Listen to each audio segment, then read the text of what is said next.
तो भाई, welcome back to the class. अब हम पढ़ने जा रहे हैं पार्टिकल फिजिक्स का एक और हिस्सा। इसे हम कहते हैं radio activity. Now what is radio activity? Let's talk. Radio activity एक ऐसा प्रोसेस है जिसमें एक अनस्टेबल न्यूक्लियस अपने अंदर से न्यूक्लियर रेडिएशंस निकालता है, वो भी रैंडमली। फिर से सुनिएगा, क्या होती है रेडियो एक्टिविटी। रेडियो एक्टिविटी की डेफिनेशन पे गौर करें। लिखा हुआ रेडियो एक्टिविटी का मतलब है the emission of nuclear radiations from N unstable nucleus at random. Radio activity के प्रोसेस में क्या होता है मेरे बच्चों? रेडियो एक्टिविटी के प्रोसेस में न्यूक्लियर रेडिएशंस निकलती हैं। क्या निकलती हैं? न्यूक्लियर रेडिएशंस निकलती हैं। सर, ये न्यूक्लियर रेडिएशंस किस में से निकलती हैं? न्यूक्लियर रेडिएशंस निकलती हैं एक अनस्टेबल न्यूक्लियस में से। किस में से निकलती हैं मेरे बच्चों? अनस्टेबल न्यूक्लियस में से ये न्यूक्लियर रेडिएशंस निकलती हैं। और ये रेडिएशंस रैंडमली निकलती हैं। सर, रैंडमली निकलने का क्या मतलब है? अच्छा, बहुत सारे बच्चों को रैंडमनेस का मतलब नहीं पता होता। रैंडमनेस का मतलब मैं आपको समझाता हूं। फर्ज करें आपके पास कार्बन 14 का इतना बड़ा एक सैंपल है, और इस सैंपल के अंदर क्या है मेरे बच्चों? ये कार्बन 14 के इस वक्त ये सारे न्यूक्लियस हैं। ये किसके न्यूक्लियस हैं? ये कार्बन 14 के न्यूक्लियस बना रहा हूं मैं, जरा गौर से देखिएगा। These are carbon 14 nucleus. अच्छा, ये सारे न्यूक्लियस कैसे हैं? ये सारे न्यूक्लियस अनस्टेबल हैं। तो आप ही बताएं, स्टेबल होने के लिए ये क्या करेंगे? स्टेबल होने के लिए ये रेडियो एक्टिविटी करेंगे। लेकिन सवाल यह है कि इन तमाम न्यूक्लियाई में से पहले कौन सा न्यूक्लियस रेडियो एक्टिविटी करेगा? बता सकते हैं आप? कौन सा न्यूक्लियस पहले करेगा रेडियो एक्टिविटी? इसका जवाब आपके पास नहीं है, आप नहीं बता सकते, क्योंकि ये रैंडम प्रोसेस है। फर्ज करें इस न्यूक्लियस ने पहले रेडियो एक्टिविटी कर ली। ये देखें, एक न्यूक्लियस को मैंने कलर किया है। इस न्यूक्लियस ने, फर्ज कीजिए, पहले रेडियो एक्टिविटी कर ली। इसने पहले अपने अंदर से रेडिएशंस निकाल दी। ठीक है। अब इसके बाद रेडियो एक्टिविटी कौन करेगा?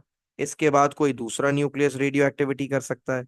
फिर कोई तीसरा न्यूक्लियस रेडियो एक्टिविटी कर सकता है। फिर कोई चौथा न्यूक्लियस रेडियो एक्टिविटी कर सकता है। इसका मतलब रेडियो एक्टिविटी का प्रोसेस कैसा प्रोसेस है? रेडियो एक्टिविटी का प्रोसेस एक रैंडम प्रोसेस है। आप नहीं बता सकते कि कौन सा न्यूक्लियस रेडियो एक्टिविटी कर रहा है और कब रेडियो एक्टिविटी करेगा।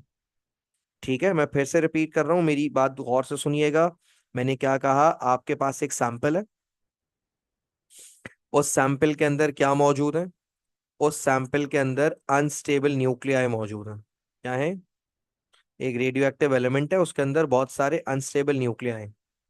ये सारे इस वक्त अनडिकेड हैं। क्या लफ्ज बोला मैंने?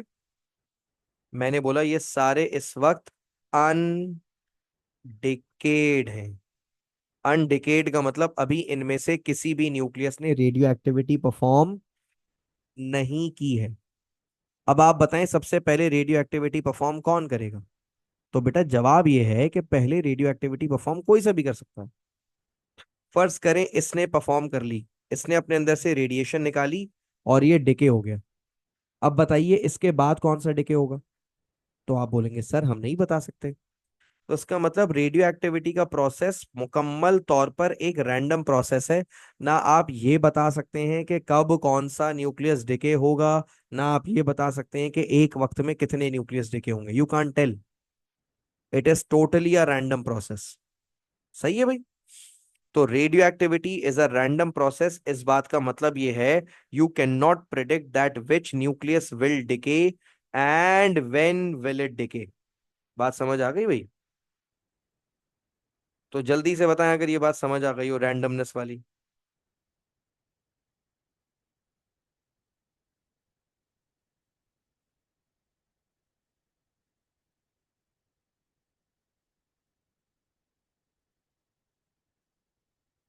चले यार। अच्छा भाई, अब रेडियो एक्टिविटी की डेफिनेशन में जरा आगे चलते हैं कि रेडियो एक्टिविटी में और क्या क्या पढ़ने जा रहे हैं हम। जरा गौर कीजिएगा। देखें नीचे क्या लिखा हुआ है। नीचे लिखा हुआ है न्यूक्लियर रेडिएशंस। जब रेडियो एक्टिविटी होती है ना, मेरे बच्चों गौर से सुनना, जब रेडियो एक्टिविटी होती है ना, तो तीन तरह की रेडिएशंस बाहर आती हैं। क्या कहा मैंने? जब रेडियो एक्टिविटी होती है तो तीन तरह की रेडिएशंस बाहर आती हैं। उन तीन तरह की रेडिएशंस के नाम सुन लो। उन तीन तरह की रेडिएशंस के नाम है अल्फा पार्टिकल्स, बीटा पार्टिकल्स और गैमा रेज। यानी जब भी रेडियो एक्टिविटी होगी, जब भी किसी न्यूक्लियस में से रेडिएशंस निकलेंगी, तो वो कितनी तरह की रेडिएशंस होती हैं? वो तीन तरह की रेडिएशंस होती हैं। क्या नाम है उन रेडिएशंस के? उनमें से एक का नाम है अल्फा पार्टिकल, एक का नाम है बीटा पार्टिकल और एक का नाम है गैमा रेस। क्लियर हो गया? बहुत सारे बच्चे जानना चाह रहे होंगे कि सर अल्फा बीटा और गैमा में क्या फर्क होता है, इनके क्या प्रॉपर्टीज होती हैं, ये कैसे होते हैं। तो यहाँ पर मैंने क्या किया हुआ है, यहाँ पर मैंने अल्फा बीटा और गैमा का एक लंबा चौड़ा एक कंपैरिजन किया हुआ है। ये कंपैरिजन जब आप पढ़ेंगे तो आपको थोड़ा थोड़ा समझ आएगा कि अल्फा बीटा गैमा क्या होते हैं। जैसे यहाँ देखो, अल्फा पार्टिकल की कॉम्पोजिशन के बारे में क्या लिखा है। अल्फा पार्टिकल के कॉलम में पढ़ो क्या लिखा हुआ है, ये जो पूरा टेक्स्ट लिखा हुआ है पढ़कर बताओ। लिखा हुआ है it consists of two protons and two neutrons similar to the helium nucleus. Alpha particle किससे बना है भाई? अल्फा पार्टिकल क्या होता है? तो आप बोलेंगे सर अल्फा पार्टिकल असल में दो प्रोटॉन्स और दो न्यूट्रॉन्स से मिलकर बना है। यानी अल्फा पार्टिकल खुद चार पार्टिकल्स की गुच्छा होता है। समझ रहे हैं भाई क्या होता है अल्फा पार्टिकल? अल्फा पार्टिकल चार पार्टिकल्स का गुच्छा होता है पूरा। सर ये क्या लिखा हुआ है आपने, similar to helium nucleus?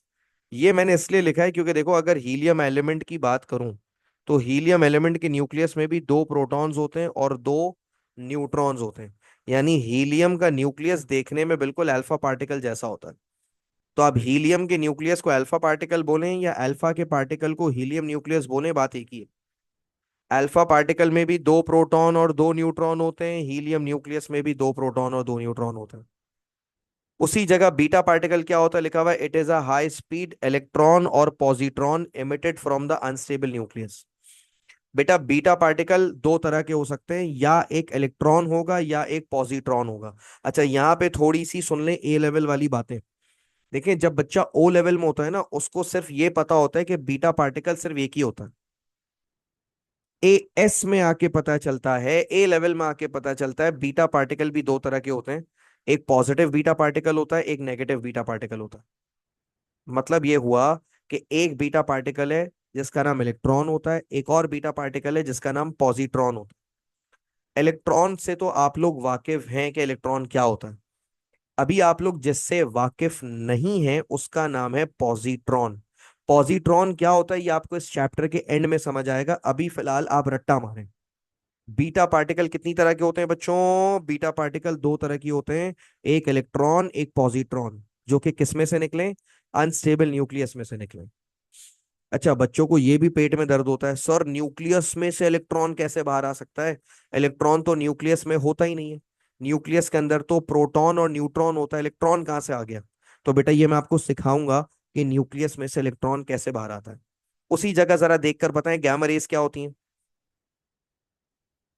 Waves वाला चैप्टर जिन्होंने पढ़ा है, क्योंकि कॉलेज के बच्चों ने तो वेव्स वाला चैप्टर पढ़ लिया है, वेव्स वाले चैप्टर में देखें क्या लिखा हुआ है, it is high frequency electromagnetic radiation.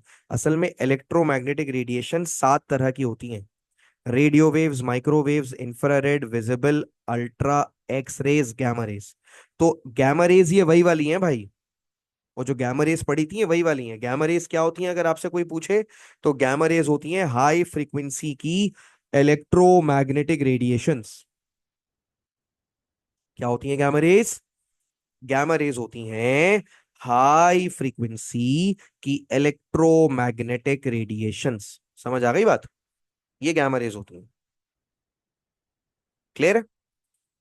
अच्छा नीचे देखें, अल्फा बीटा और गामा के सिंबल भी बनाए हुए। अल्फा का सिंबल कैसे बनाना होता है भाई? अल्फा का सिंबल बनाना आसान है, अल्फा बनाइए, नीचे 2 लिखिए, ऊपर 4 लिखिए।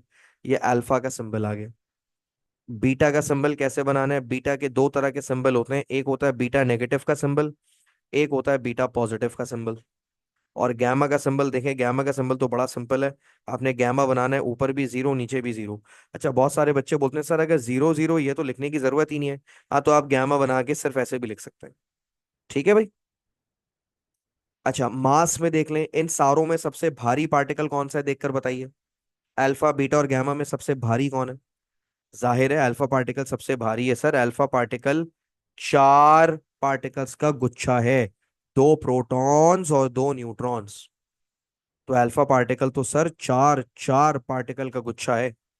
अच्छा, अल्फा पार्टिकल के नीचे 4u क्यों लिखा हुआ है ये मैं आपको थोड़ी देर बाद बताऊंगा, कि अल्फा पार्टिकल के मास के नीचे 4u क्यों लिखा हुआ है। इसी जगह बीटा का मास थोड़ा कम होता है और गैमा का तो कोई मास ही नहीं होता। सर गैमा का कोई मास क्यों नहीं है? बेटा गैमा का कोई मास इसलिए नहीं है क्योंकि गैमा कोई पार्टिकल थोड़ी है, गैमा तो एनर्जी है, गैमा तो वेव्स हैं, गैमा तो इलेक्ट्रोमैग्नेटिक रेडिएशंस हैं। समझ आ रही है बात? अच्छा, चार्ज पर आ जाए, देखें अल्फा का चार्ज क्या लिखा हुआ है। अल्फा का चार्ज लिखा हुआ है +2e। +2e। बीटा का होता है -1e या 1e।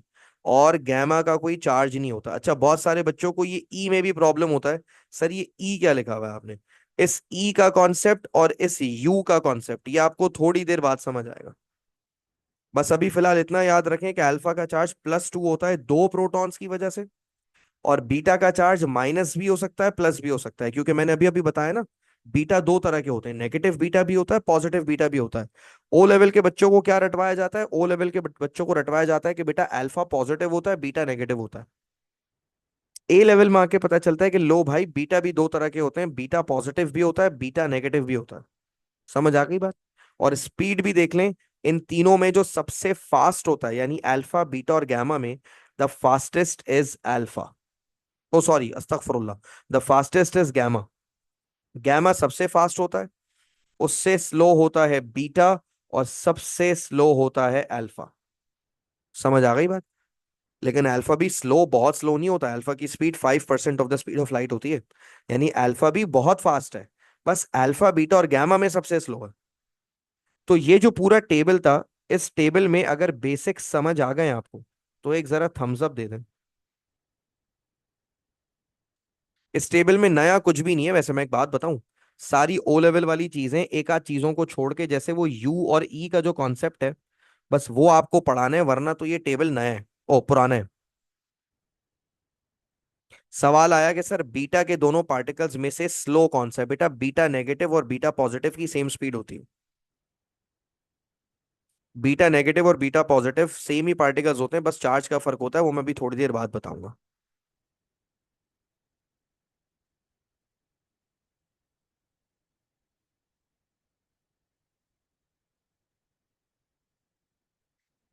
अच्छा यार, तो अब सुनो भाई, अगला जो कॉन्सेप्ट है ना वो मैं आज स्टार्ट नहीं कर रहा, उसको मैं नेक्स्ट क्लास में पढ़ाऊंगा, क्योंकि अगर मैंने आज स्टार्ट किया ना तो वो आज इतने अच्छे से खत्म नहीं हो पाएगा। So it is better if I start that topic in the next class. So thank you so much बच्चों for attending this class. Next class कब होगी? I share the time table with you. Thank you so much. अल्लाह हाफिज।